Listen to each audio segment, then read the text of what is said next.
just be yourself. If people don't like it, if you're being yourself, fuck them.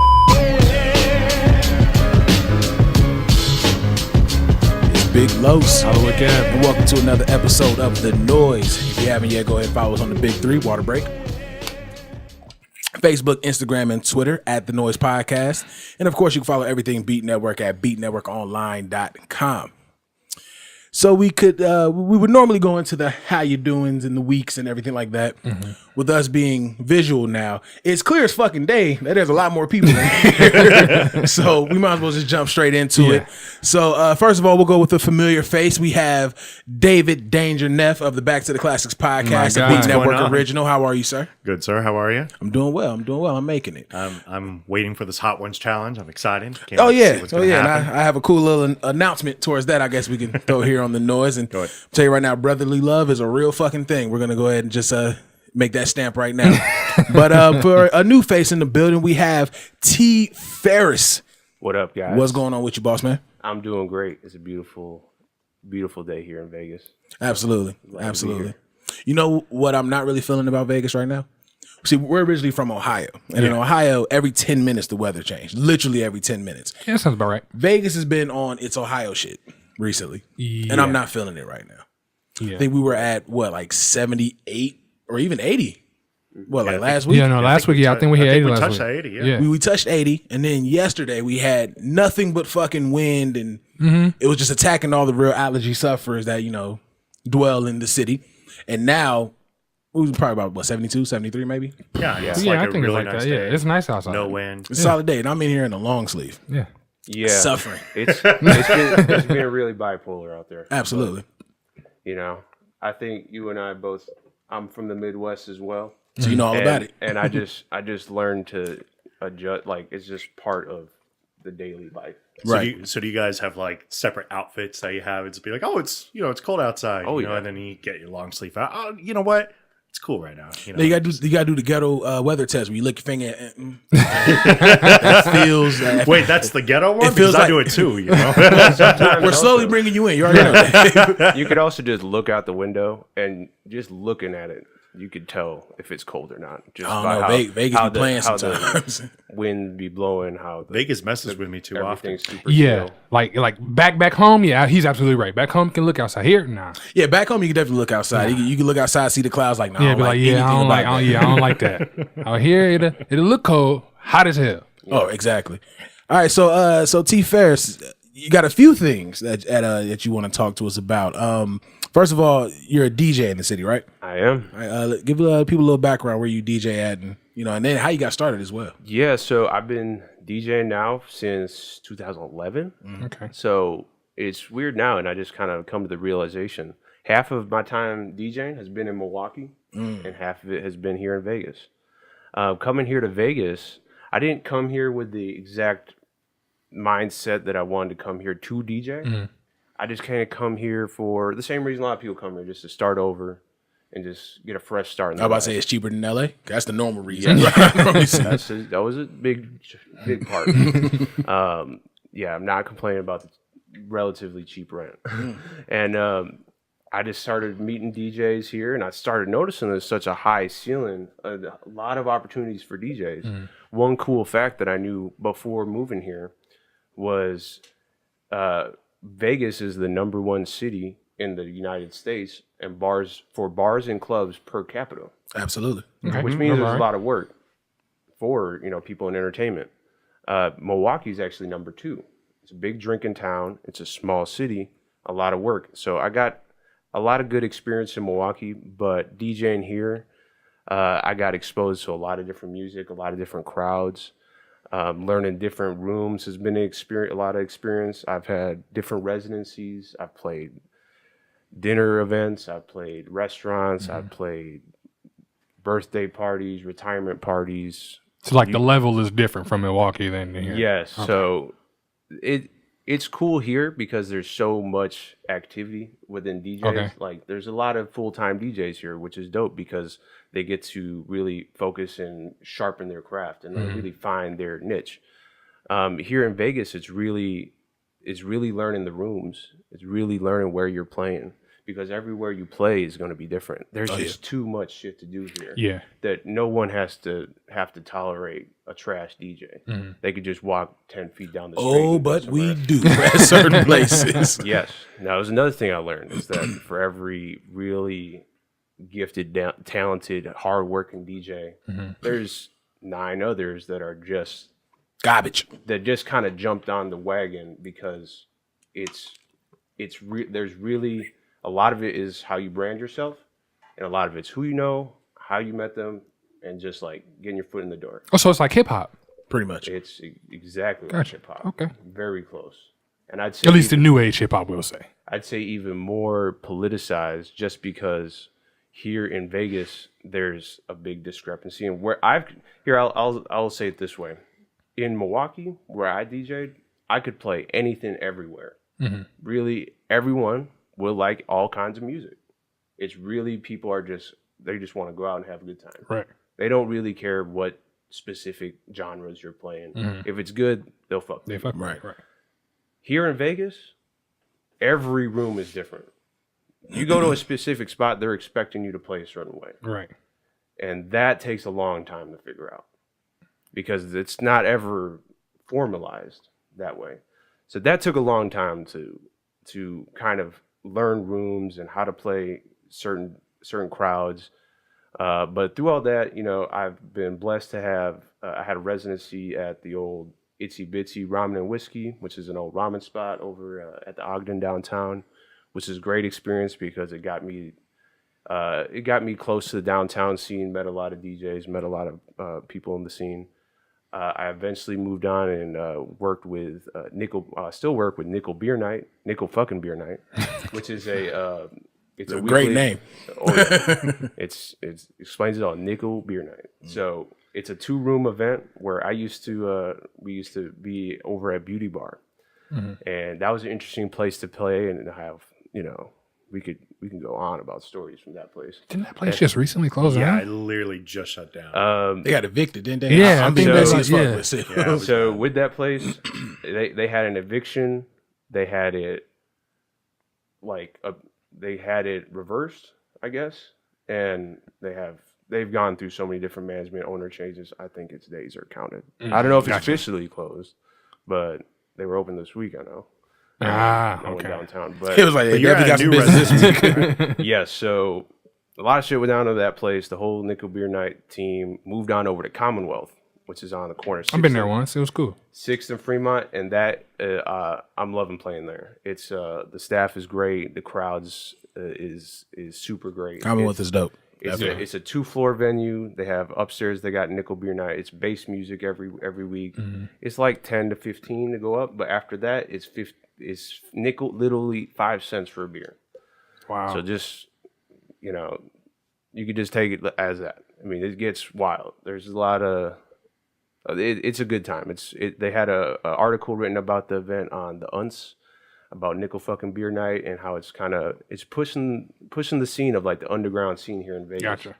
And I'm downstairs and I'm doing open format. I'm crowd reading. I'm just playing, for people hanging out. And it's a weird room to play because I don't know if you've been downstairs. Yeah. In the main room, and it's like a lot of different things going on. Yeah. It's like a melting pot of different stuff. Right. Yeah, there's people, at the bar just pounding shots. There's people, just grooving right in front of the booth. There's, people talking and having little meetings, and there's like, couples like just meeting, and it's a lot of different things at once. And so I played that every week, like just for all those people. How long were you doing that? At Commonwealth, man, it's been about 6 months now. Okay. 6 to 8 months, not too long. But yeah, I love it there. I get a chance to play other events. I played the Rooftop on the Saturday after my birthday last month, which was a blast. They have, in my opinion, the best sound system in Vegas outside of the Strip. Gotcha. They have an amazing sound system for the Rooftop. I saw when they put it in, it was a giant crane. It was legit. They do really well. And so I've been a part of their team for like 6 to 8 months now. And yeah, it's great. And that's my weekly residency. I'm there every Tuesday, 10 to whenever.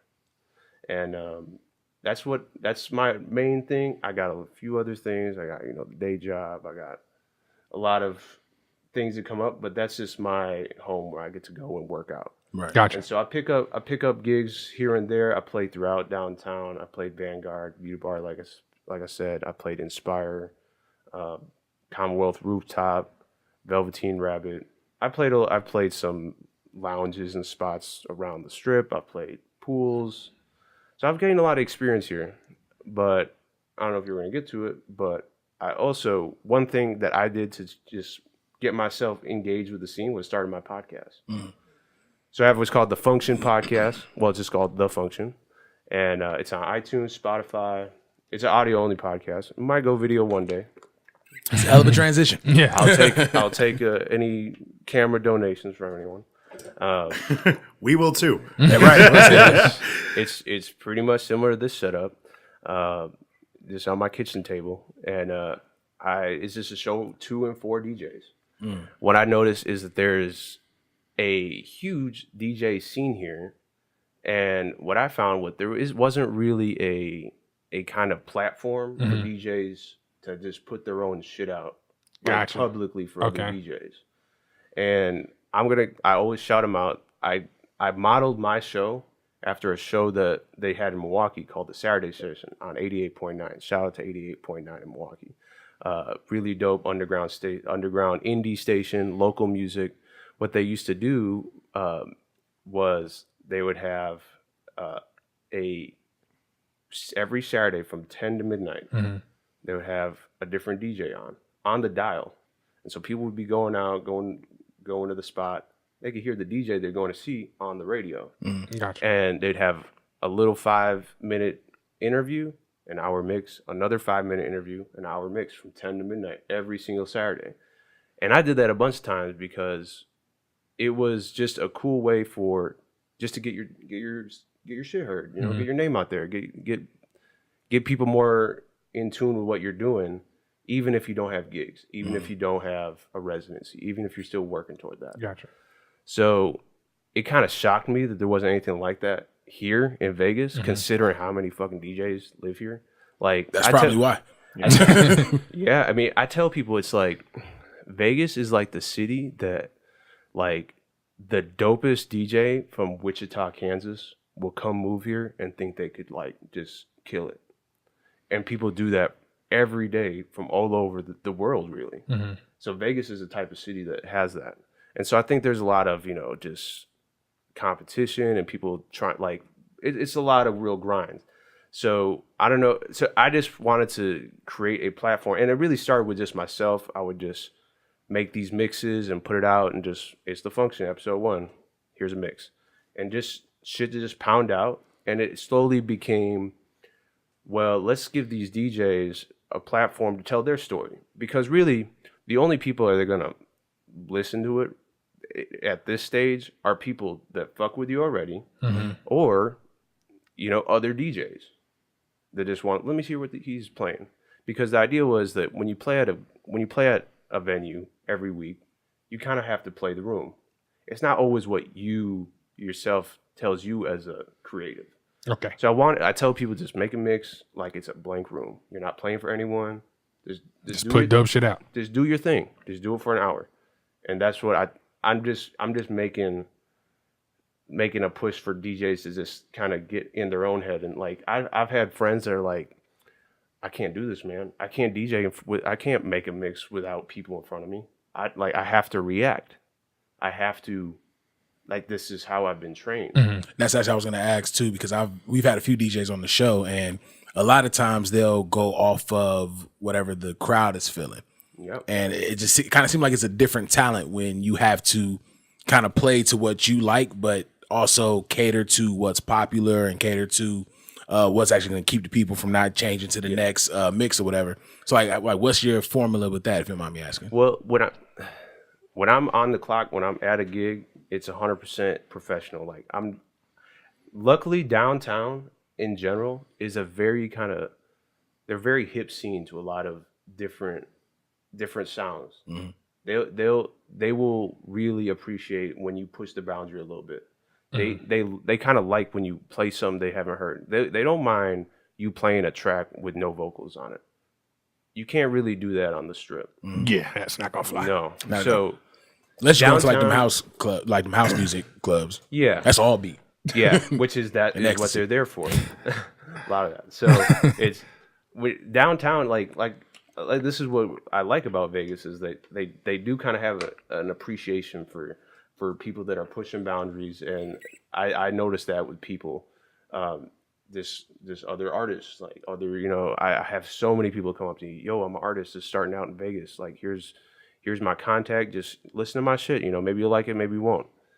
Just like I make music, I make beats. Mm-hmm. There's so many people like that here that it's just a more in tune creative scene downtown, I feel, than elsewhere. So you can get creative with it. You can get personal. You can get heady with it. You can do that.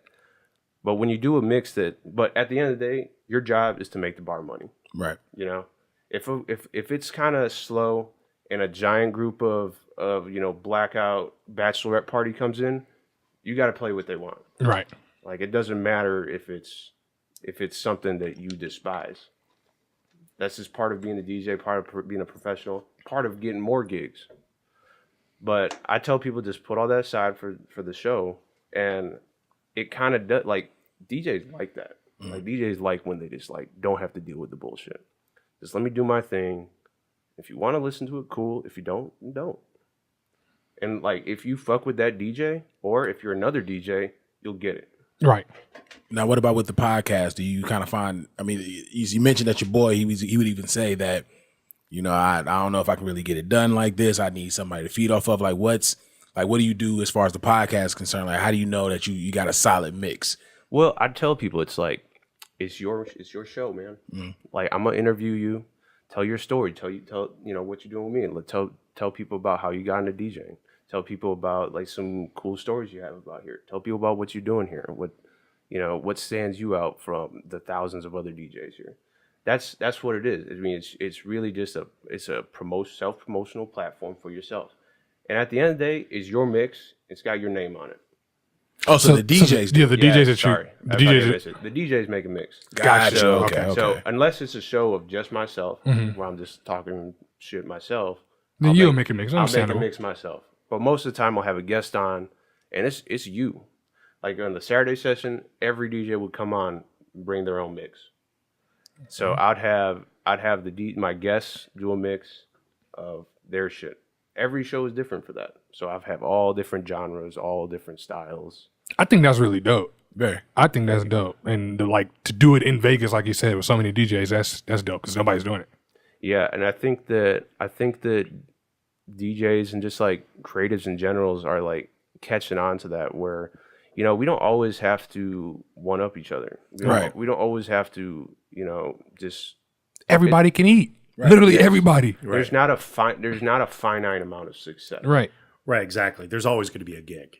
Somebody out there's always going to be wanting to look to pay, even if it's not the money that you may be looking for. If you're looking to get a little bit extra change for the next 4 to 5 hours, well, you can get that gig set up right there. I actually need some weed money. Right, exactly. Yeah. Exactly. It's not like it's more, and I like getting. I've had some bigger DJs on, some more small time that just are just getting started, and it's like the equal amount of enthusiasm I see with everyone doing it because it's just like this is just a creative platform you're doing for yourself, and I'm just giving you the outlet to put it out on, and that's all it is. That's my podcast. The podcast is The Function, SoundCloud.com/TFares, Spotify, Mixcloud.com/TFares, iTunes, Anchor, which I found out about. Right, Anchor FM. What days do it come out? So it's really there's Like sporadic, basically. It's sporadic. It's a Okay. one-man operation. It's just I have my homie Chuck over at the morning dinner. Shout out to the morning dinner. He helps me with the graphics and like the branding of it. But it's really whenever I get the time to get someone to sit down. Gotcha. Hopefully I might record one tomorrow. Okay. But the last one we had was with the homie Velour, aka Andy Uops. He did a really dope set of some like house music. Talked a little about his story, which was fun. And I try to get him out once a month at least. it's DJs are busy. Yeah, which is a good thing. Yeah. If you find a DJ that should be busy, right? If you find a DJ that's just, I'm Yeah, available. I got a lot of time in my hands lately. So are you a DJ or Or you just like music, right? I say you Like, just just play you at like the- putting music together and shit. Just play at Super China Star Buffet. you know? Exactly. I was just spinning that sizzler. You know what I'm saying? Yeah, so I try to pound them out. I've had 42 or 43 episodes. Solid. Yeah. So yeah, it's fun. It's a fun project for myself to keep myself busy and to just even if I can't be at everyone's gig or do everything, it's my way to just engage the scene and kind of just to meet people and just get to know people better. And I don't know, it's fun. Like I enjoy it. That's good. Hey, that's as long as you enjoy it. Can't really say anything about that. It's cool. Like it's we'll see what happens with it. Like it may change. Like I like talking to you about the Beat Network and talking to my boys at the morning dinner. It's like, it is kind of like maybe it could evolve into something. I might do cameras. I might do something different with the interviews. I was thinking of doing live sets. I have a really nice studio set with turntables and a mixer and a lot of things like with the music. Like how do we live stream all this music without getting pulled? Right. It's like a Yeah. huge thing. Right, yeah. But I don't know. There's a lot of resources out there. We'll figure it out. Good shit. Well, It's you want to joke? Listen to like my first few episodes, and just like Don't worry, just it's listen just to one my of those first things episode. that every time it's just like I'm learning as I go. I don't know what this shit plugs into. I don't know. Is this thing on? I don't know. Like it was like that for a long time, but it's cool now. Like I saw you guys hook it up. Like you know what you're doing. Plug it in. You're good. You've done it enough times. right. It's just the same with me. I had to just Google what do I buy? What do I do? All right, plug it in. I need Ableton. All right. Yeah. So it's a work in progress, but it's growing. I feel like I'm growing with it. It's it's a cool little thing I'm doing. Yeah, that sounds good. Yeah, once you got it, you got it. I mean, and because you do it so sporadic, I can imagine that being 43 episodes in, it's still a learning process, which makes sense because same shit with us. We really didn't have this down to like a real key until like 50. Yeah, that sounds about right. By the time we got to 50, it was just a natural flow with everything. So so that's why we were able to come in here, whip shit up really quick, and get things going. Yeah. But y'all know where to find it, and tell them the name of it again. It's called The Function. The Function. Make sure y'all go ahead and follow that. Dave. Sir, what's going on? So we are at the end of the month of March. Thank God. Actually, And- I don't know yet. And We got one more day, man. I know. right, we're right there. Well, when Yeah, this well- drop, this will be the last day. Right, when the hopefully. noise drop. So Right. we make it. Unless we somehow pop up with 32 days in the month, which lets me know it's the apocalypse. But just in case, while we're still at 31, it's the end of March, and I've been editing the Back to the Classics podcast, so I've been able to keep up with the Hot Ones challenge Right, through right, 2-minute drill. So I know who got smoked. However, I will turn it to you to let the ear hustlers know what to look out for, and then I will make my announcement dealing with that, which I'm still not that proud of. But you know what's funny? Jay Alonso doesn't even know that I'm about to say this, which is hilarious. And the funny thing is, I know he's not going to listen to this episode. So what's going to happen is that it's going to be like a text message that you'll just like send out to him. Funny enough, he more than likely will. Like, I would randomly pull up on Jay Alonso, and he'd be like 45 minutes into our episode, just the most random. It won't be on the Sunday, but it would be like a random Tuesday or Wednesday, and he's like halfway through the episode. See, So he's not going to listen to it. So I'm not even doing this anymore. You know? Right, you know what I'm saying? Like, he's going to find out later, but go ahead. Let people know what's going on. All right, so for those of you who don't know, we do a 2-minute drill during our podcast, and it's actually now been segmented out and edited, thanks to Lowe's here, Gang. to actually be kind of its own little show. So because of that, we've been doing our own social media challenges. And in this case, we are doing the Hot Ones Challenge. And me, being the victor, don't have to do the Hot Ones Challenge, although it was suggested that I go ahead and do so during our 2-minute. That's not happening. But you'll be able to catch it. We will be live streaming it. Back to the Classics, beatnetwork.com, online/Back to the Classics. You'll be able to find it there. And it's going to be a lot of fun. I'll be asking the person participating questions. I don't know what I'm going to throw out yet, but it's going to be a lot of fun. And definitely want to shout out Complex for the idea. They have their show Hot Ones, and that's kind of how we came up with the punishment for everything. That was actually something that me and Kev were initially doing with our award show challenge, which he lost, but we went ahead and just gave. Why are that you bringing up old stuff? because I gotta let it be known. Because it's got to be known. You can't. It's like every time you talk to a Celtics fan versus a Lakers fan. Exactly. Celtics fan always throws out how many NBA championships. Right, they got. and then they never bring them in the last time they got one. Exactly. Anyway, which is kind of the Lakers now, but still, there's a whole nother conversation. So with that being said, for those who do listen to Back to the Classics, and I know we've talked about it on the show, dealing with my brother.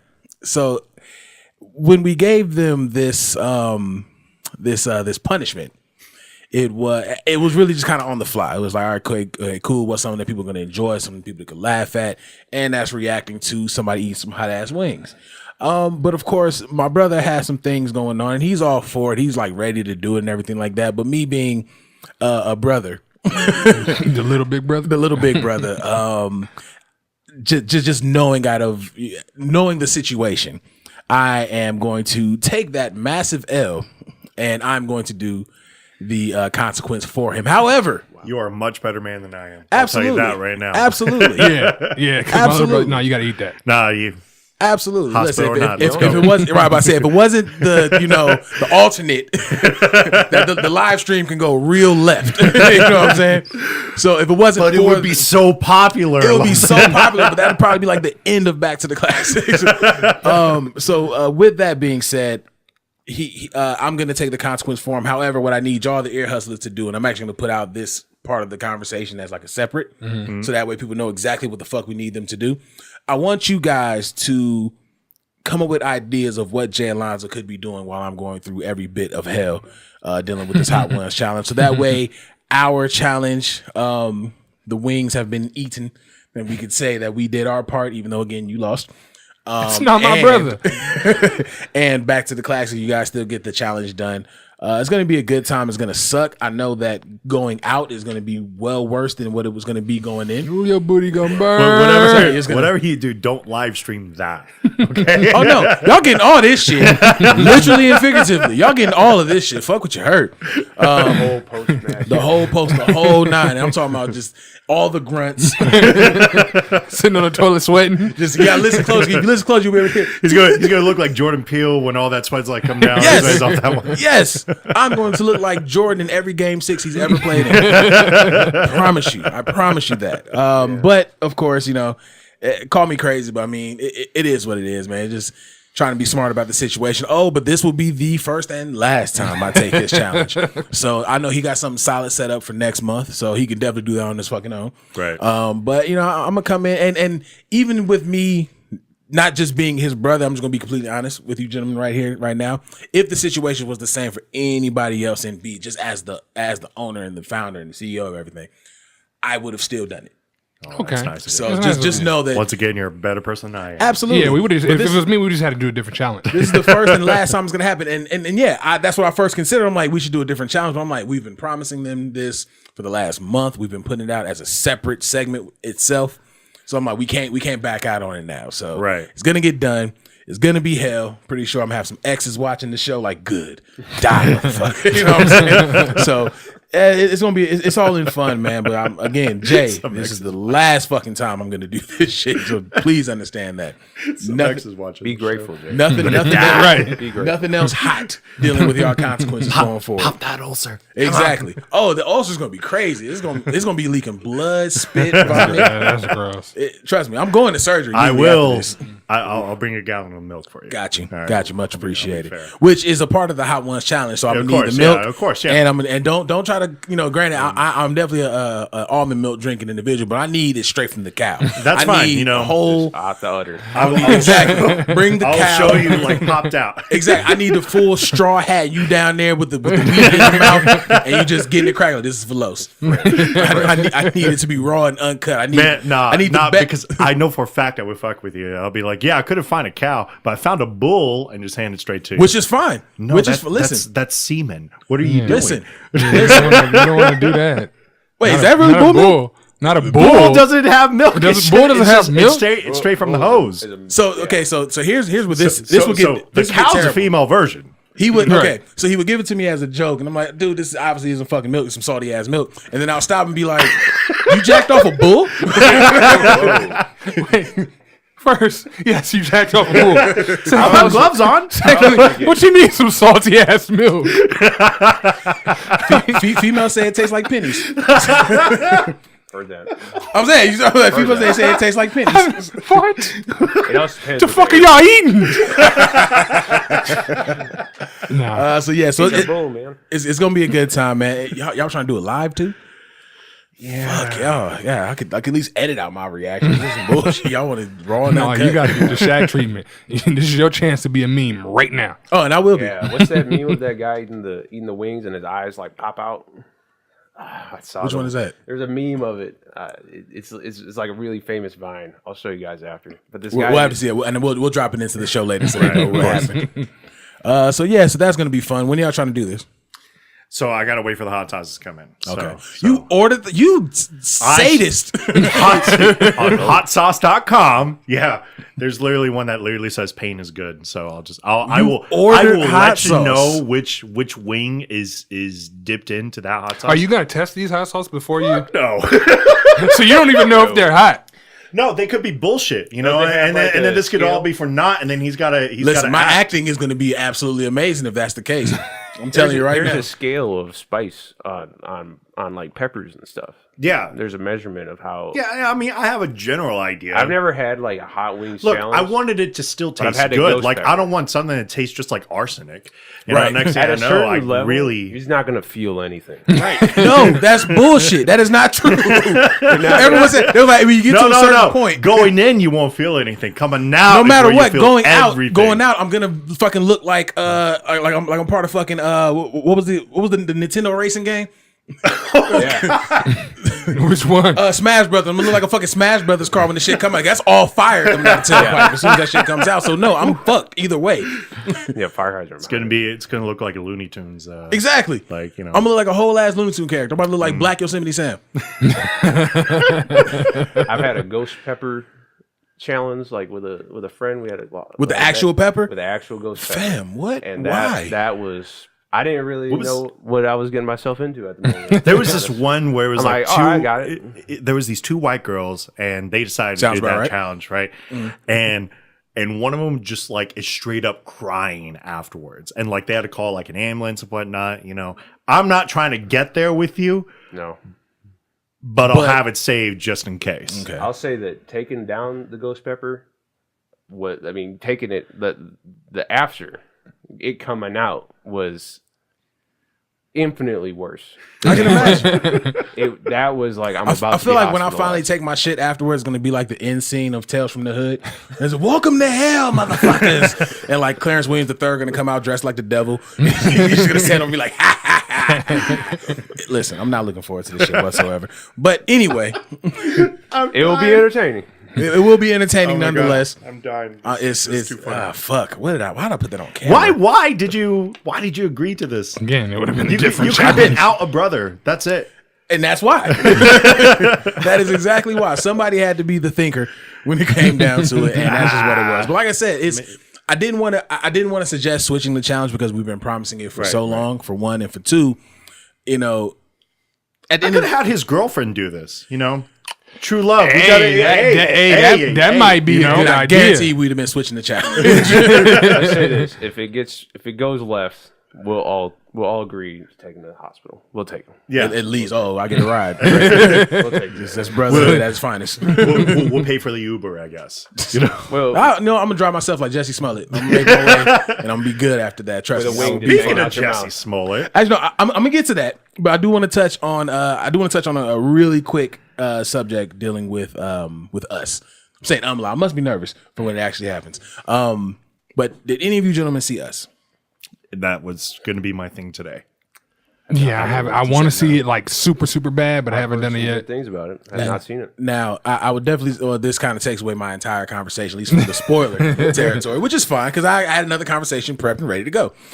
For people that don't know, Us made $70 million in its opening weekend. Yeah, it's awesome. Which is phenomenal. Yeah.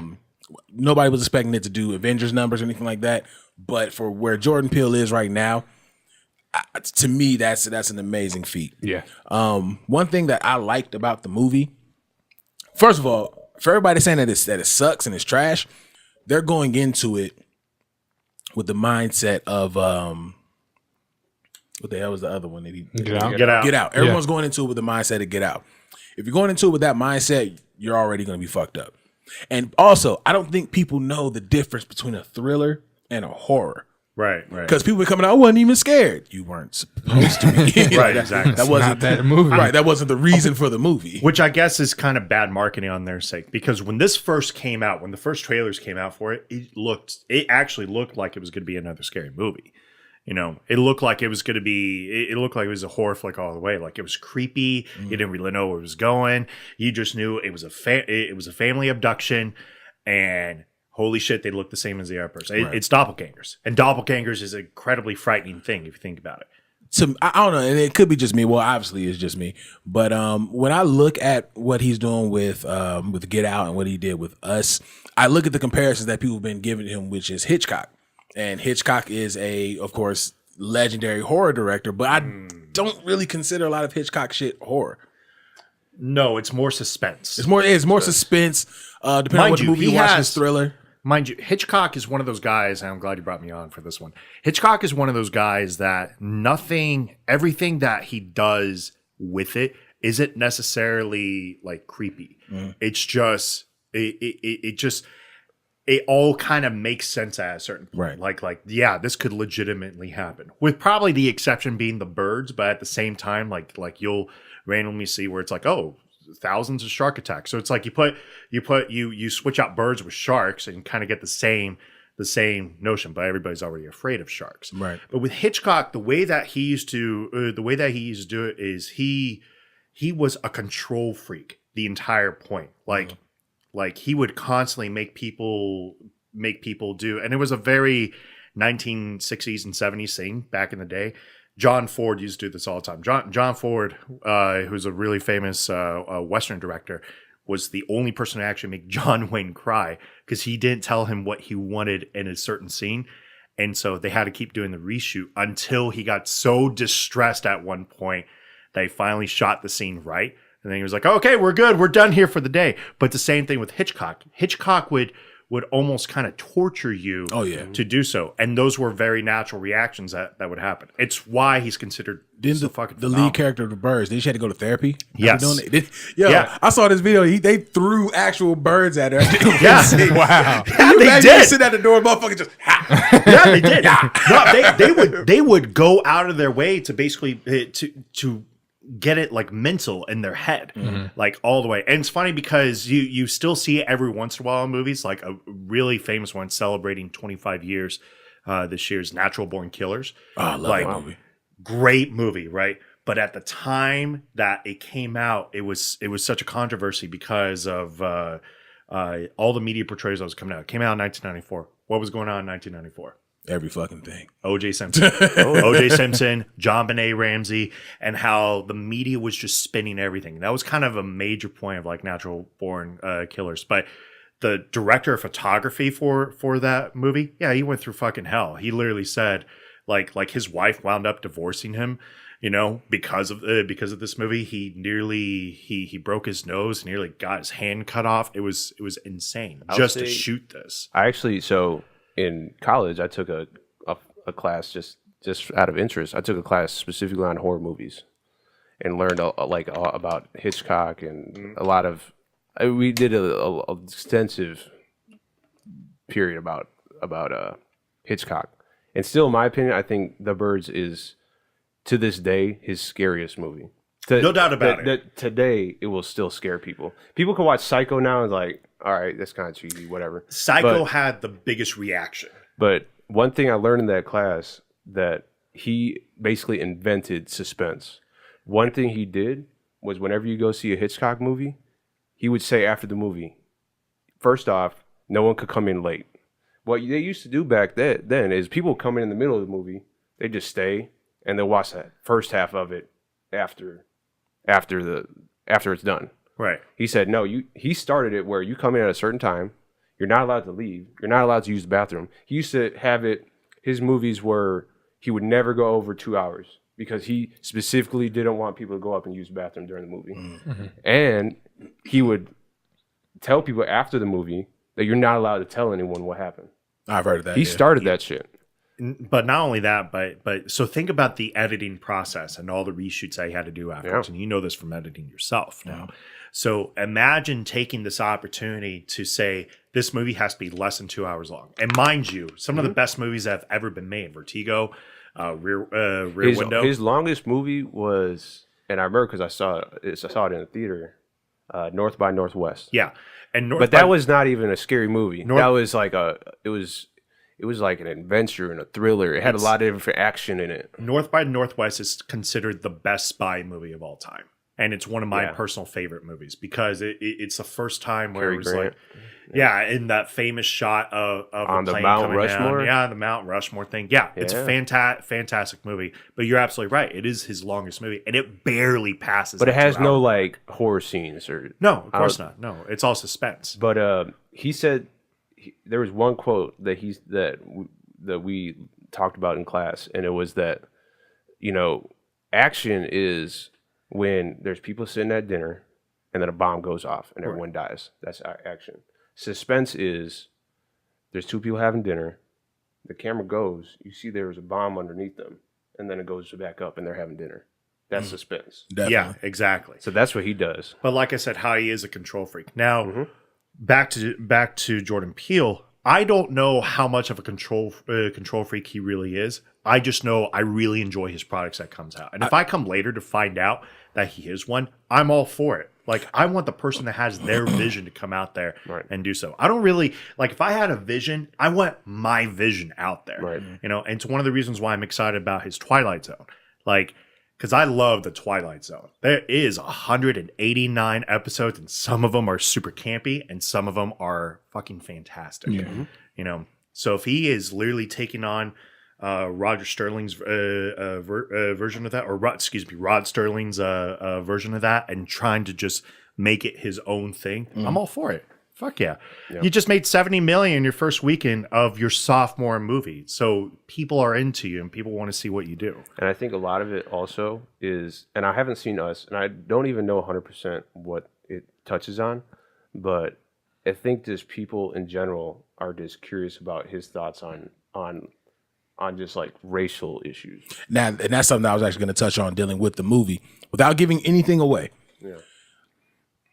Going into it, you hear a lot of people talk about, it's about classism or it's about the structure of America or whatever.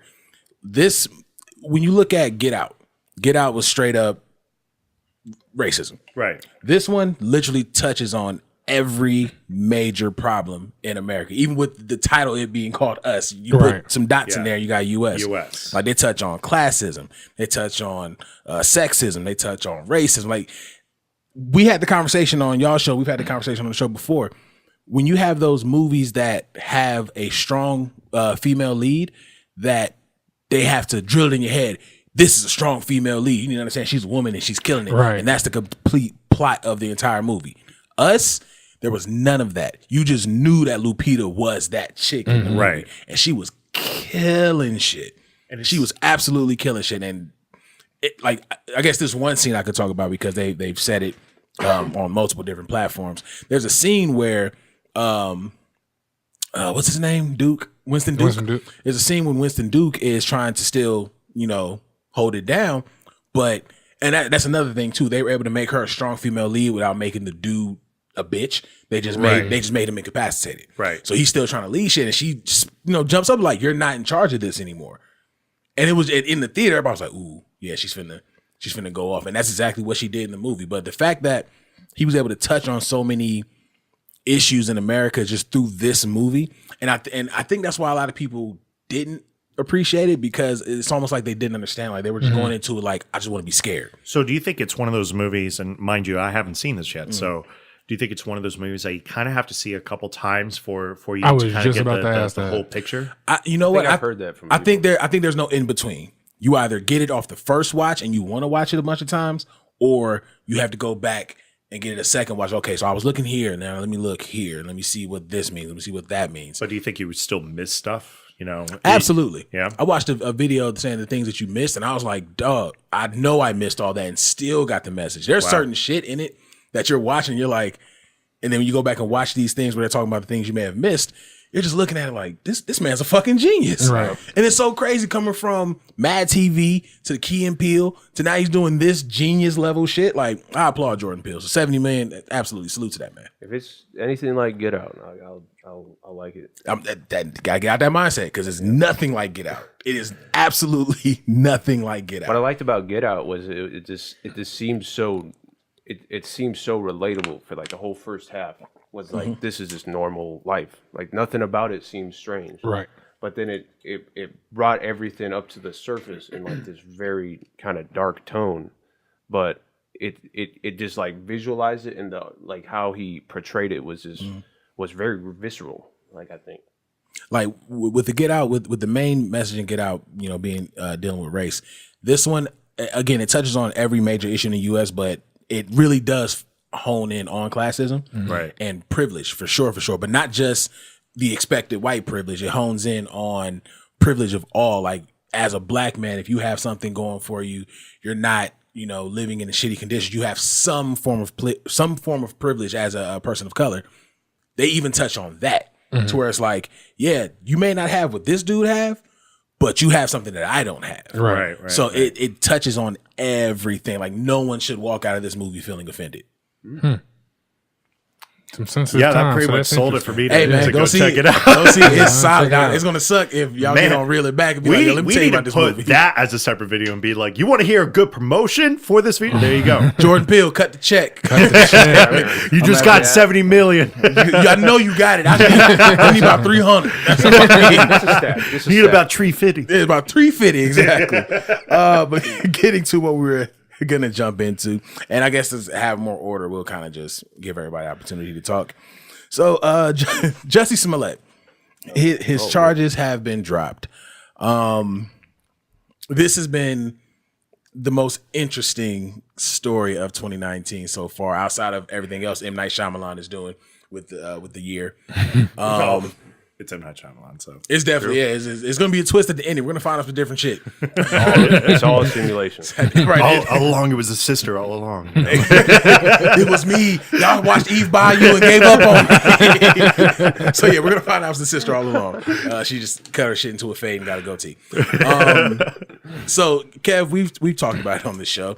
We remember we were gonna initially get on the show and talk about how fucked up everything that went down was.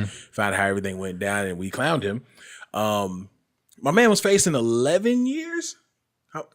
He was looking at Well, some, it was 16 counts. It was 60, but I can't remember the amount of years that they were talking about. I think it was 11 seems really low. Yeah. I feel like it was closer to 20. Well, it was a hell of a lot of fucking years for lying.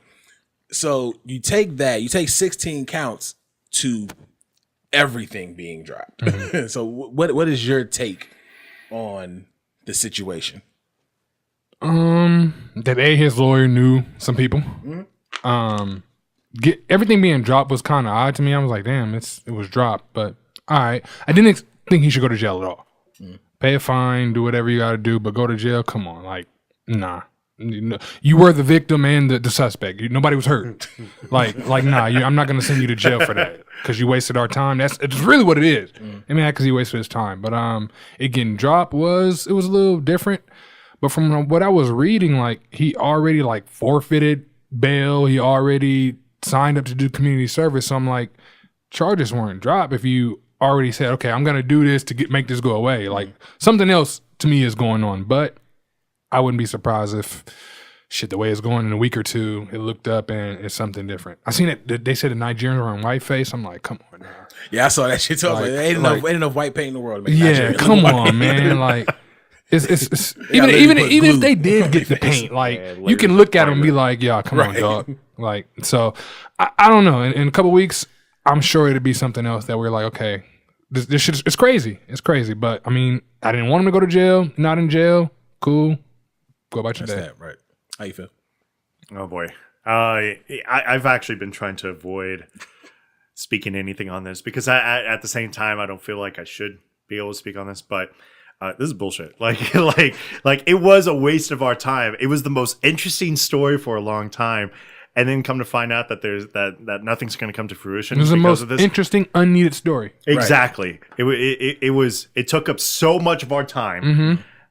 We dissected this. I mean, all right. So without on the beat chat, it kind of, I don't want to say it got heated or whatnot, but it was definitely like I felt like there was just a little bit of like tension in the air a little bit where it was like, okay, everybody. Oh, nah, not at all. Well, I wouldn't say tension, but what I mean is that like at one point I was like, okay. It was strong opinions. Right. It was really strong opinions. And when you have a lot of strong opinions and people don't effectively respond to that, like it kind of like it gives that, what I mean, that I air, understand what you mean. I understand what you atmosphere. mean. Is you looking like, yo, it's a time bomb. Like, this shit can blow any minute. Right. Exactly. I get it. Well, I'll go even deeper in the way you're talking about. I was one of the people that was like, do I think it was Rosewood? No. But do I think something happened to him? Yes. Right. And that I think that was a lot of the back and forth, at least coming down, at least dealing with me. Right. And I agree with that. So the bottom line that I feel about this is I do think his career is over for sure. Oh, right. It's raps. He's not going to get any sort of opportunity outside of B movies. He's going to sell this. Oh no, man. I don't know about Hey, that. because I don't know Shorty about got a that. B movie. Hey, don't they're know. going to sell it to Lifetime. Well, they're going to sell it to Lifetime, No, and he's going to play himself. No, I get that. Like, they're You going to know have he's- a... You know he's nominated for an NAACP. Yeah. Which I I'm wanted to talk about I'm that. trying to watch when I get after this. But no, I think His maybe- career's not over. Yeah, I think maybe yes, he will have some type of lifetime, whatever the case is. But nah, if anything, I think this might have boosted his career. You think so? I agree with that. I think this might have boosted his America's career. weird. I'll drop my 2 cents. I'm going to say that the charges getting dropped. At first, I was surprised. Yeah, especially 16 counts. 16 counts. They got exactly. video of the dudes buying the gear. They have a copy of the check. They identified the It was dudes. the stupidest crime Case I've closed. seen. So, but at the end, after like marinating, like this dude's in power. He has stacks. He's in Chicago. He knows people. Like, it's not really that surprising he wasn't going to go to jail. And not only that, let's call a spade a spade. He's a gay black man. He knows some people. Like, right. He's plugged in. So let me ask this because I don't remember this. Was he charged by the state or was he charged federal? no, he's charged by the city. Sorry to say, I think yeah. Cook County. Yeah, he's So charged by Cook County. yeah. So the Charged by county city. dropped all the charges. Is Yes. basically what happened. And I don't the think reason And even the police chief said that he doesn't believe that he's innocent. I don't care what that police chief said. no. Nah, that police chief can eat a Fix, dick. you know what? Fix your own city is what I gotta say to that guy. Right. Long story short, you have nothing to say to anybody. Right, exactly. Any kind of crime in the city. I'm gonna disagree with you. I think he should have went to jail. I think what he did was potentially entice a race war. Like, really, like, not on a huge level, but he planted the idea that there's people running around with nooses, beating up black people, yelling out slurs. But is that Not saying that doesn't happen, but I was about to say that. I think that would be the only reason that it wouldn't entice race war because if we could take Jussie out of the situation Yeah, it completely, happens. we still have plenty of black men getting killed on camera. You know absolutely. what I'm But for him to, like, after the whole thing happened, his press conference, he literally says, "I am 100% innocent, and nothing I said was a lie." saying? He's And going to hold firm to that. Absolutely. So, aren't you supposed to say that? Aren't you supposed to die on that hill if you in that position? but we have the tapes, we have the You have, receipts. but you have tapes of what though?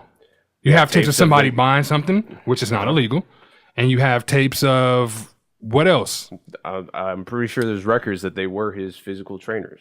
They were his trainers, and they're nowhere Alright. to fit. Now, worst case, let's say he didn't pay him off. Why aren't they in jail? Why aren't we pressing charges against What those would guys? they Well, be in jail because for? they spoke with the cops. Pleaded. Right. And the and that's what it was. Well, what Like did the they- cops basically said, we have you guys potentially on this, and they could have put some pressure on that. What's the side of the story? You know, what's your guys' side? What's your guys' side of the story? Because he's saying that you guys assaulted him.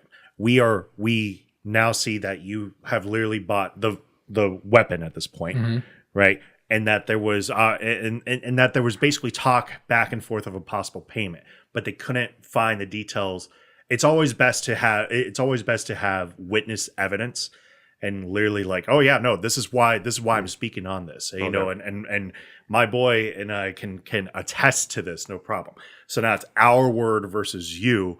And by the way, here's the check, here's the receipt that we have there. So that is where they would have gotten Jussie at, because they produced a check. Right. Yeah. But that's what I mean. They produced a check. And supposedly it was written, like that's payment right there. Supposedly the check had that it was for training. Yeah. And then I get all that. I get all of that. But who's to say it's not? Right. We can't say it's not just because we had it. We don't know that we don't know enough to do so. Which is why I think that the police have gotten pretty much all the evidence that they basically needed. But when the DA came back on it, I think they were so uninterested into pursuing the case because of obviously the power thing is part of it for sure. But I think it's more along the lines of what is the use of our resources when we can't fix the rest of the city in this case. So that's why they probably. I was actually, to add on to that, I was like shocked that they were actually pursuing to figure out if it really happened. Like the fact that he got arrested, like Jussie Smollett with the mugshot, that like, wow. They actually took the time to figure this out and solve it. Oh, the cops solve it. Oh, the cops wanted the story. Like out of everything that happens in Chicago, we care about this dude's like. Yeah, I agree with that. I agree with that. That was going to be my exact point. I agree with that. I feel like the entire situation was petty and on all parts. Murder capital of America. Exactly, murder capital of America. Their motherfuckers getting killed right now in Chicago. You know what I'm saying? Like somebody just died in Chicago. And not here to laugh. That was just funny. Right. You know, and that murder is going to go unsolved. Mm-hmm. They're not even going to attempt to find out what happened to that dude. Right, exactly. But because all of a sudden something happens that paints your jurisdiction in a bad light from a racial standpoint, all of a sudden news and it's on the news and everything like that. And now all of a sudden you can find out, you can get so much information about this fabricated story. Mm-hmm. But again,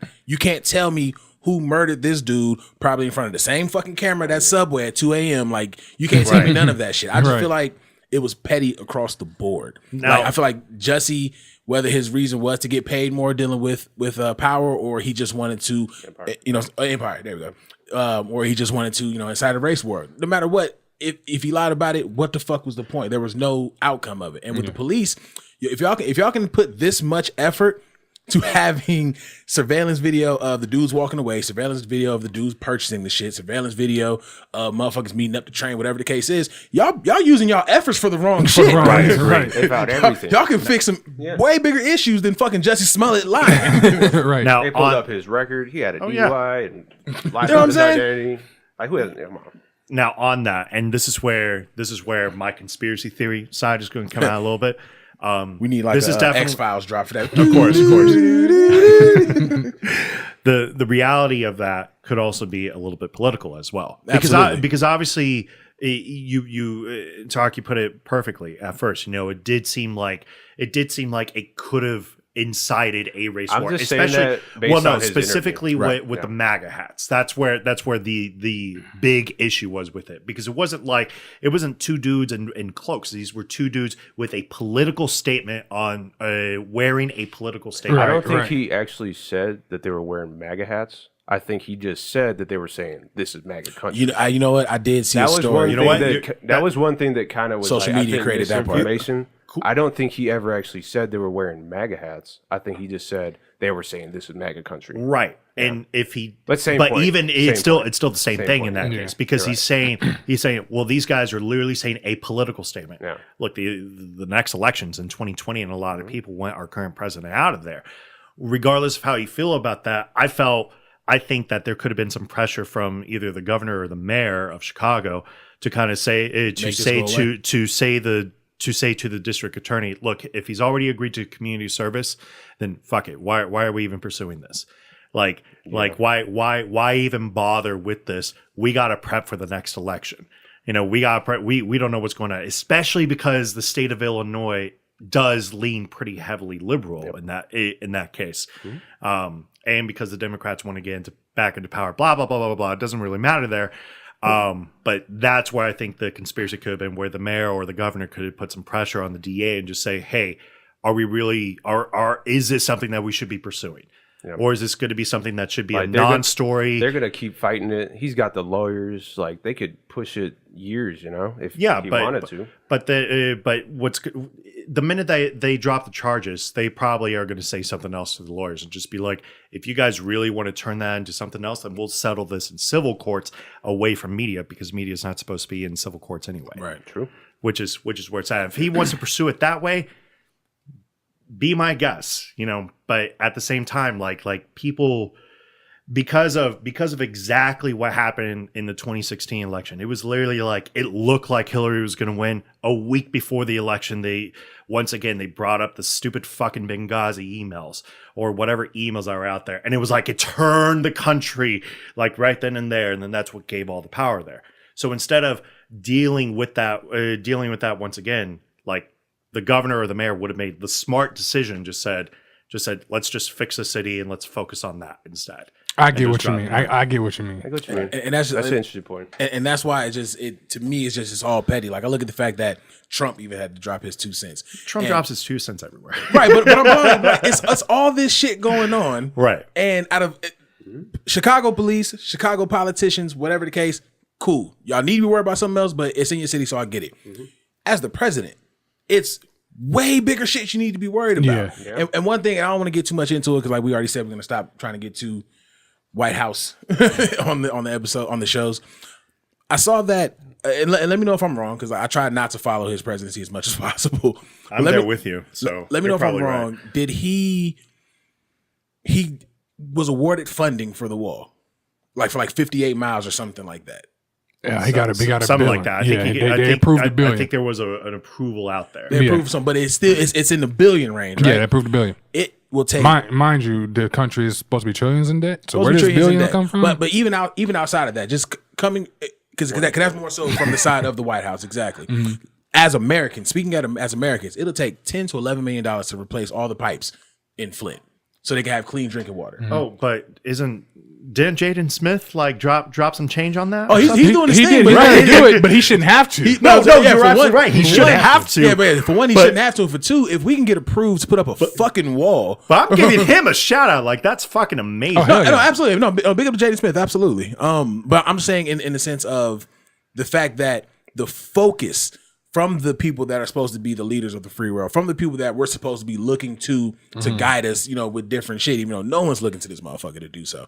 But the fact that this is where your focus is going, you were able to get funding for only 58 miles. Nigga, what is that gonna cover? I'm gonna throw it out there. It will cover from here to Prim and just a little bit further. You know what I'm saying? From my house to the M. It won't even right from your house to the what M. What Mexican we gonna keep out with that? Yeah, honestly, excuse me. I don't care if they do the whole border. They're not gonna keep nothing. It ain't gonna work, right? No, like, you about to say? I'm sorry. No, I love what I'm hearing. I was just throw that out. I'm a Trump fan. I'm a Trump. Whoa, throw you guys out. But, get out. I'm just kidding. But we could talk about the wall and all that. Wait. Where we at? Hour 3. Fuck it. Let's get into it. The Flint issue, I agree. Mm-hmm. But at what point does every kind of really impoverished city has issues like that? Mm-hmm. At what point is it the city's responsibility to take care of their people, the state's responsibility to take their people? The wall, I think, represents it's our whole country. Now, we could go back and forth, is it going to work? Is it people going to go through it or not? But that's just what it is. Mm-hmm. The wall is like a federal country. Should we control our borders or not? That's what it's about. I agree the funding is kind of bullshit. He kind of he fluffs it. He makes it a big thing because that's what he got voted on. Mm-hmm. People started chanting, build that wall. And people are like, well, where the fuck's the wall? So he's going to do whatever it takes to get it done. I understand that part. I mean, on that, and just so I can get it away from the noise a little bit here. So I'm all for it. I'm all for if it's strictly the matter of getting better border security, I'm all for it. But I don't think it's going to be the wall that needs to do that. I think there are other avenues that could be explored that you could put that money into to do a lot better. You can fund a lot of different things with what we already have at the border. Right, exactly. To control that immigrant problem. Yeah.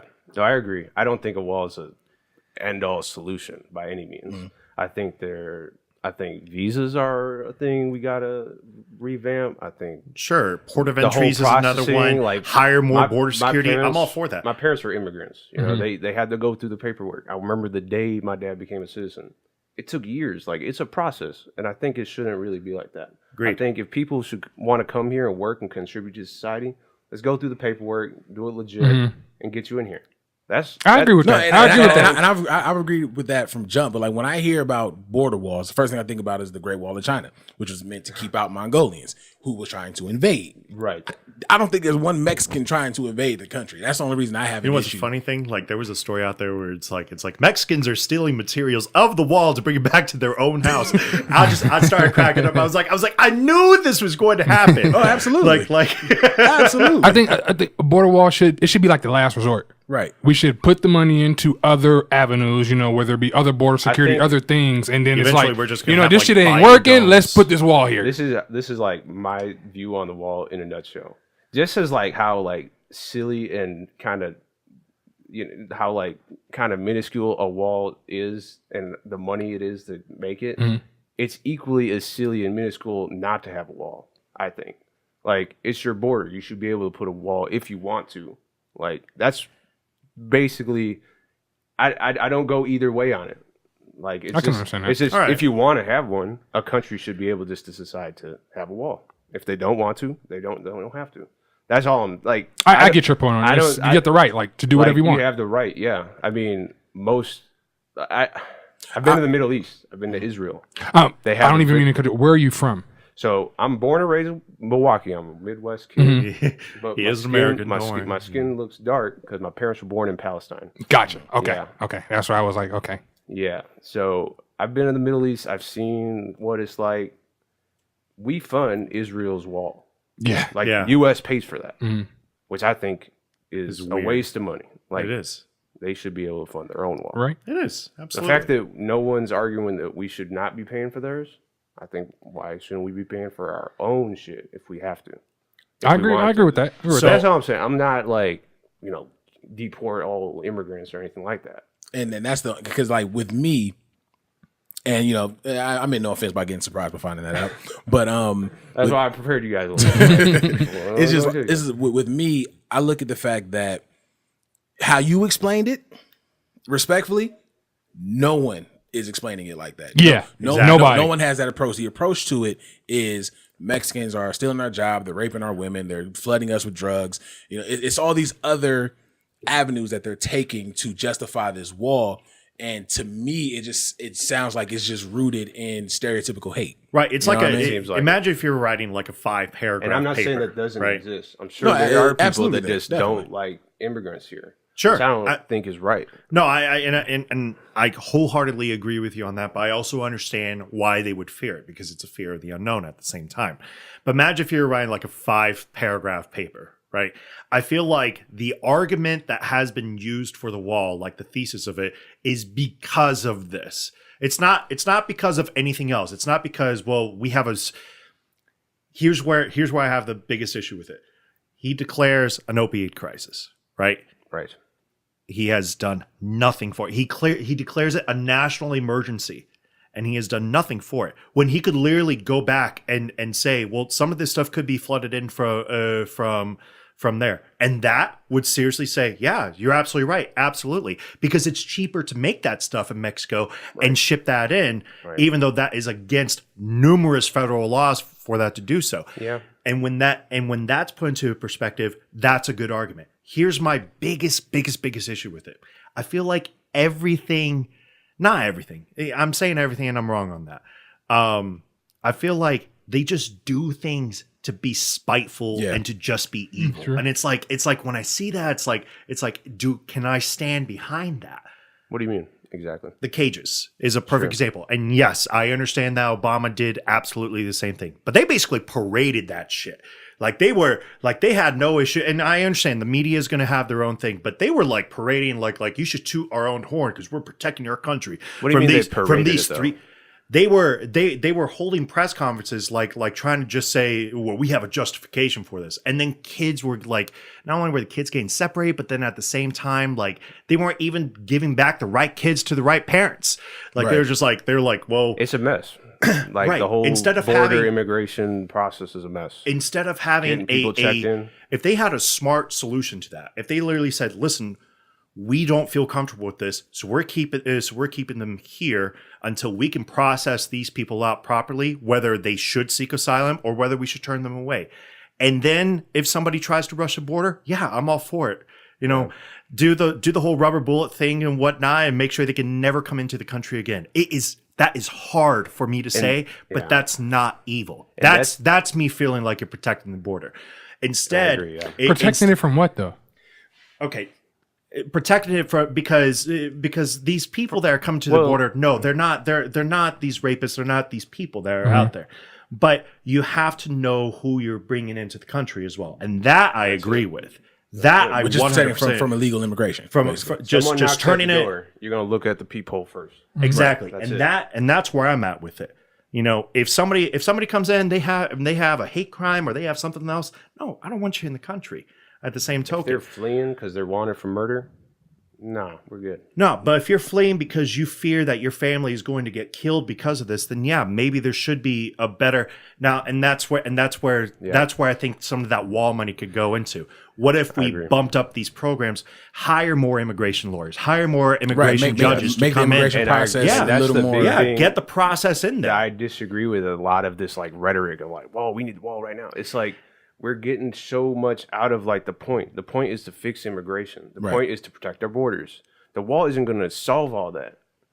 It's a part of it. It might be a little percent of it, but that's like become so much chips are getting thrown into the wall because that's what he pushed on so much to get elected on. It's like nothing else matters. Right. If So it that's was, why I think that the argument gets so heated and people start, of course, you know, getting look, choosing man, sides. I don't want anybody's kids in here. You know, if you got kids to be locked up in a cage for I don't think no anyone reason. does. No, of course not. So it just seems like a lot of things that they do. And I am saying a lot because just recently with the whole Special Olympics thing, like they're like, oh, we're just going to cut funding for that for whatever reason to fund the wall. And it's like I hear that and I say, really, like It's these so many other are people situations, that are right? already disadvantaged. Now Trump fixed that, and I'm going to give him his praise because Trump absolutely said, no, that's wrong. Like we really should not be doing that. Right. And I hear that and I say, that's when I want you to be presidential. That's when I think that you may be actually worth your time, you know? Yeah. But it's like, come on, like the people you're hiring are evil. It's Like- it's an interesting administration. I'll just put it that way. Like you're hiring people just to purposely drill another hole into the earth to get oil. And I get it. Maybe you're not certain about energy efficiency and whatnot. So hire smart people to just say, you know what would be a lot better? You're not going to bring back these jobs. And it's not because people don't want to work these jobs. It's because these companies have built robots to do these jobs now. That's You know, a huge and thing. that sucks. And no one really talks about that. No, of course not. And it's all automation. Okay, coal industry, for example. That we talked about like clean coal bullshit, whatever, right? Back in the 1960s, 70s, 80s, it used to take to chip off minerals off of a mountain. It would be somewhere in the ballpark range of a 200-man job, right? And that's pretty serious. That's a good amount of jobs, especially if you have control of the land on different pieces of the mountain. You know how many people it takes now? Doesn't. Nope. Less. One. Four. Or 4 people to work a machine to do the job. So yeah, the jobs go away because of that, but then other jobs open up because you need people to be able to fix these machines in the process. So it's kind of a weird like lost gain. But that's what I mean. It's about progression from that point. right. That I'm not 100% sure they want. Yeah. And I think that's a way bigger issue than anyone in politics is even talking about. Agreed. No, well, Agreed. there's one Democrat named Andrew Yang. Andrew. Hey, yes. Thank you. Yang. But I think This is why you'll never have me on a political show. I think Oh, this is why they don't happen often. Right. Exactly. I think people will hear more about him in the coming years, just because this is an interesting topic. It's just like automation and Amazon. Yeah, Skynet, all that he's shit. literally trying to go out there and protect jobs. But Or wait. if he's not going to protect jobs, he wants to make sure you guys are going to get paid because of this job loss. His whole position is he wants to pay every American $1,000 a month, Right, which is a thing that they do. universal basic income. Yeah, it's a thing that they do in Finland, and it's worked. I think Norway or Finland. I think it's think it's Finland. I Finland. could be wrong.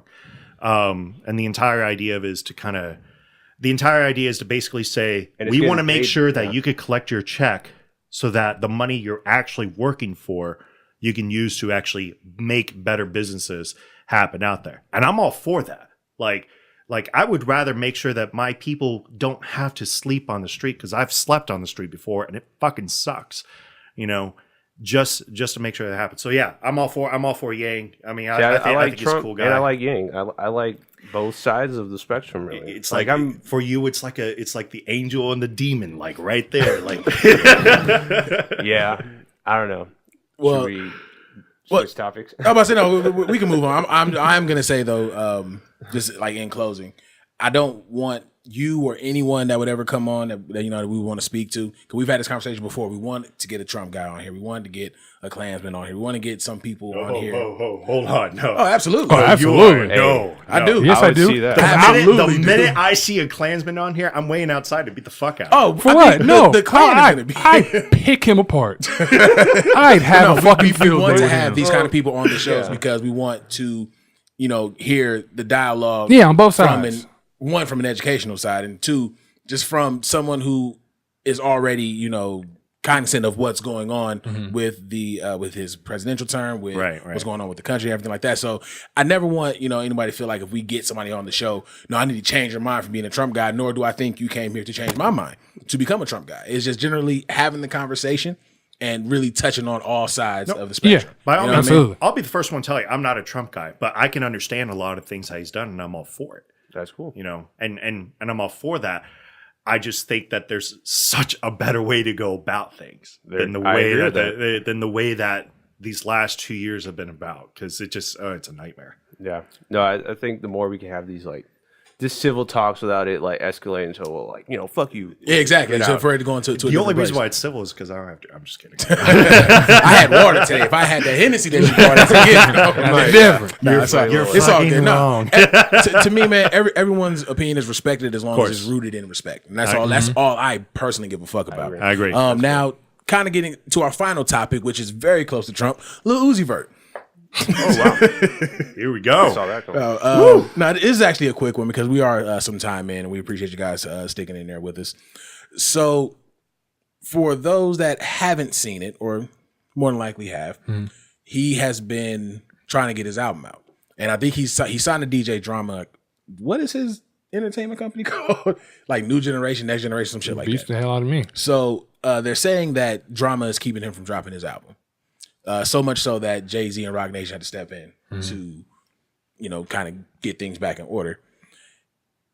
The reason I'm bringing this up, not necessarily because all of a sudden this is huge news or whatever, it goes back to a conversation you and I had last year about Yachty. With this new generation of hip hop artists, they're not really paying attention to their paperwork. They're kind of just coming in, bet I'm lit. I'm about to just put out these songs, put out these albums, put out these mixtapes, and I'm about to just, reap all the benefits from it. I'm gonna, tour, do all this, that, and the third. I don't believe Drama was holding back his album, but I look at this kind of situation and it really does make me fear for kind of rappers coming in, because it seems like they're really not making sure that their paperwork is correct. Yachty didn't know whether or not he was in a 360 deal. For some reason, Lil Uzi Vert's album isn't coming out, to the point where a completely different management team had to step in to correct that. I don't see how a lot of these younger artists are coming in without having that kind of proper backup. Like, even if you're ignorant to business in general, you can at least find somebody that knows what the fuck is going on to kind of step in and try to make shit happen. I think, yeah, you probably do find somebody that knows what's going on, but I was having this conversation actually earlier. The world, to me at least, is not black and white. Right. It's not. Every circumstance is a thing. Yes, you're right. They should check their paperwork. But it's hard to tell a kid that's 18, 19 years old. Ready to get out the hood, right? Not only ready to get out the hood, we don't even know what the circumstances could have been. Yeah. You know what I mean? For all we know, absolutely he could have a sick mother and got to take care of his younger brother or sister. Right. So he signs a bullshit Right. deal. And yeah, you're absolutely right. And he probably would think that too. Like, yeah, if these circumstances weren't the case, then I can look at this or find somebody that can look at this. But right now, I got this Friday on my notice and I can get this money like right now. So I can see how it happens to a lot of these young girls because you get people that are actually seasoned in the game and it doesn't happen as much. And if it does, it happened when they were younger. So they're still going through it. So I can kind of understand how it happened. I don't agree with it. Let the man put his music out, but I can see how it happened. I can, so this reminds me of two things. One, it reminds me of the Kesha story. Yeah. You know, the Kesha story. If it's going down the way that at least Uzi is saying it's going down, then it's the exact same thing. Right, which is the unfortunate part because Kesha, look, I'm not a fan of her, but obviously she has fans out there. It was like she couldn't put out new material for the longest time because of this, right? So it reminds me a little bit of the Kesha story. It also kind of reminds me of the early American Idol days, which sounds a little bit weird, but the way that The way they contracts was crazy. The way the contracts used to be, it was like it was 3 or 4 years. Yeah, and you were signed to like American Idol. You wasn't even signed. You were signed to whatever their label was. So I'm signed if to there the was- show. I can't do shit till we air. That's crazy. Right. So if there was an American Idol event, yeah, you could perform through there. Any CD that you would drop, it was up to American Idol to decide when it really? came out. Yeah. They would I do did the not know audit. They would do the editing. They would find out a proper release date. And they wouldn't really allow you to promote it, so they would like do the general announcements through like a website, basically. You know, it kind of You got an album coming out, but you know it's on ABC. Right. So that's when you found out. But think about that. So American Idol, you know, you would sign a 3 or 4 year contract with them. Okay, so imagine you won American Idol 2 years ago. People's have already forgotten about you by that point, especially if you haven't had new material. Now, obviously, for some of these for some of the American Idol artists, it's done very well for them. Kelly Clarkson probably being the most prominent one, Carrie Underwood being another one, even Daughtry. You know, because he lost, he did have to get signed to that contract. Which one was Daughtry? Was that the, Chris Daughtry? Was that the white hair guy? No, bald guy. No. That's Taylor Hicks. Chris Daughtry lost. He was the favorite to win. Don't ask me what season. But he lost. He lost at number 3. Same thing with Carrie Underwood. Carrie Underwood actually lost. Kelly Clarkson was locked in for that 4 year. She was the first winner, right? She was the first winner. She won over Justin Guarini. Don't ask me why I know all this. I said, you are fans. I didn't know. But okay. So here's a perfect example. Clay Aiken lost to Ruben Studdard. I remember that one. And Ruben Studdard was supposed to be like pretty much the next big thing for R&B at that time. Nope, we got Sorry 2004. You got Sorry, And that was it. and that was pretty much and now it. he's doing Right, and he had doing Luther one Vandross's album. greatest hits at the Texas now. exactly. So he's not even singing his own music. Like he's singing somebody else's music that that had to basically do so. A lot of that has to go back to American Idol. You know, so because of that, like that you're absolutely right. If you're 18 years old, 19 years old, get representation in the proper form that you can. But you know these studios are just going to try to find a way to kind of get you locked in and not Put all that legal jargon. Yeah, like, I don't even know what this shit says. They'll say stuff like, "Oh, your media appearances, you have to make sure they clear with us. If we don't clear you, you're not allowed to show up on it." And they'll do that for fucking everything. Right. They'll be like, "Oh, you're going on a podcast for free? No. You they need to be paying you this amount." And it may come back with like, you know, $2,500. It's like for a podcast showing for that the an guest hour? probably is not going to get the whole 2,500. Right, exactly. You know? You're getting 250. Yeah, and you may even get edited out of the podcast of that. You know, if Big you think, facts. Yeah, in general in itself. So it's like, so now the guest has got to find a way to pay. So it's all of that. You know, but that's just my 2 cents. Like you need to get legal representation of that, but at the same time, yeah, it seems very much like a Kesha American Idol kind of thing there. So didn't Kesha? I heard that it was one of Flo Rida's original, like his first big hits. Round and Round. Remember that song? You make my heart go, or something like that. Oh, yeah. Those It was vocals the were Kesha. People didn't know that. She never got paid for that. Yeah, you make my heart go around. You make my heart. I was go yeah, I'm round. familiar with this. Yeah, song. that Is was Kesha? Kesha. Oh, shit. I don't know if we're gonna get pulled for that little. I'm not sure. no. In fact, King Corey can. Oh, yeah, I we mean, got like, my Corey the voice corrector. is- He's out there. He's gonna let us know. But yeah, it was another thing. She didn't get paid for that, which was crazy before she blew up. Right. So she doesn't get paid for it. Now she's blown up, but she was locked into a shitty contract. All of this is why I think, in my opinion, this is the best time to be a DJ. This stuff right here is why I think studios are dying, why music right now is better than it's ever been, because it's decentralized. There's no more of the, now, when you're a huge artist like Uzi Vert or Lil Yachty or any of these big radio artists, you have a lot of people around you. You're not making decisions. You just in the studio, you're writing songs. You might not even be writing the songs. You might just be performing it. Let's be real. You're just the face of a brand. You're not even, you might not have even came up with your name. That's like what level of artists that are getting pushed out nowadays. You think of the music that's getting pushed. It's not music that people are consuming other than it's getting fed to them. I agree with you. This is why music is dope now, because we have all of these channels, and right now is the perfect time to make music because you don't have to go through any of that bullshit. You could just put your shit out on SoundCloud, and the right people find it. You get enough coverage. You start putting enough music. You could blow up on your own, and you don't have anyone. You don't need a manager or anything. Right. This is the time to be doing that. XXXTentacion, SoundCloud rapper. This is putting shit on SoundCloud. Now they're selling his music like over a year after he's dead, and his baby mama and his mama's getting the money for it. Like even after he's dead, and he's a SoundCloud rapper, really. Right. And like now, like that's how I think. I mean, it's unfortunate that he's like locked into that, but he could easily make an album and just put it out on his SoundCloud, put it on Bandcamp, pay whatever you want for it. And that's really like my point as far as bringing it up. Like I look at the fact that, of course, if you're trying to get out of a shitty situation, you're trying to make a quick dollar real fast. I get it. You're gonna end up signing some shit that you don't necessarily know what this big word right here means. But when you're already in a position to where, as a SoundCloud rapper, you're getting paid for your personal streams, you're getting paid for these shows, you're making money that's at least somewhat changing your situation. Right. At some point, especially getting fucked over by so many different places, like you can't tell me that when these cats were all just SoundCloud rappers that there wasn't some venue. There was a bullshit prehand. them Yeah. out of some Yeah. place. To me, They talk about that in Atlanta all the time. Right. To me, it only takes for you to spit in my face once for me to realize, oh, that's never gonna fucking happen Can't again. piss on me, tell me You it's know what right. I'm Like saying? you were saying, these guys are so young. They're impressionable. They love the money. They just like they have so much fire just to perform. They don't even care about all the paperwork and all that.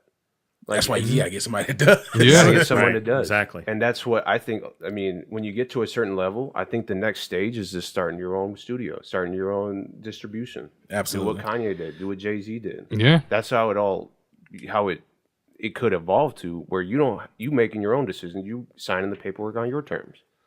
And that's why I think music is great now, because I could play just something on SoundCloud. I remember when I first started playing XXXTentacion, like he wasn't on the radio for shit. You know how long he was making music before people started realizing he was a rapper? I play shit and people would go nuts. And like, I'm like, really? Like, this shit ain't on the radio. No one hears about this. It's on 4 years old. I'm just strolling through SoundCloud. I'm like, this sounds pretty fire. And then like everyone knows that. It has millions, like tens of millions of plays, but no radio's gonna play it. No distribution cares about it.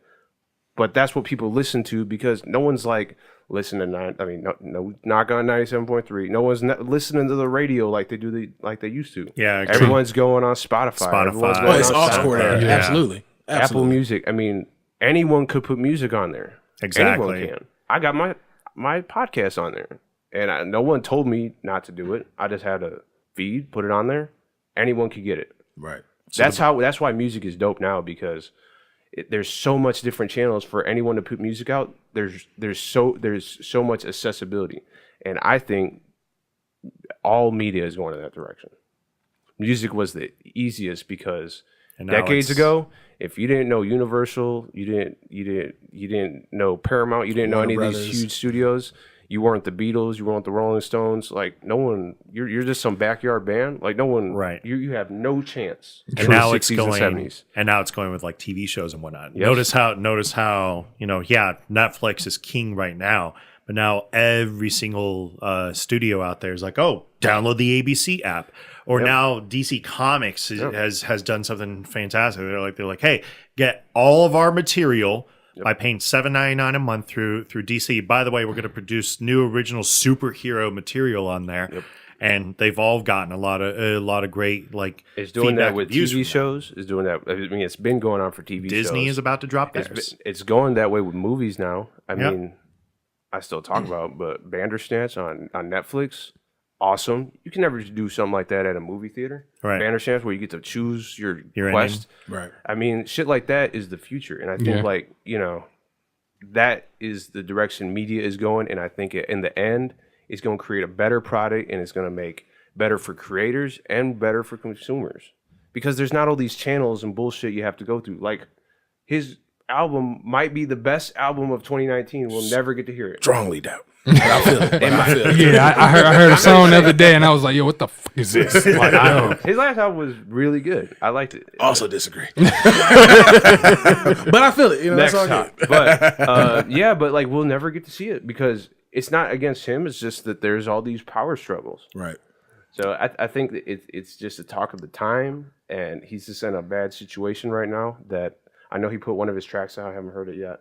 They already snatched it. It's already off anyway. Wow. They already snatched it off. It's something dealing with the actual label. It was called Free Uzi. It was called Free Uzi. And it sucks. He locked it right the fuck back up. I know that he was saying like there was a time he was like, I'm done with music. Yeah, I did hear that. Everybody seen him retire when they paperwork ain't right. Of course. For like 20 no one really took it serious. Exactly, right. Joe Budden, you need to hear this. And his paperwork is just fine. He can drop something tomorrow if he wants to. This has been a solid episode, gentlemen. We definitely did run over. I can't really say run over because we really don't have no real timestamp here. We definitely appreciate you coming through to the show.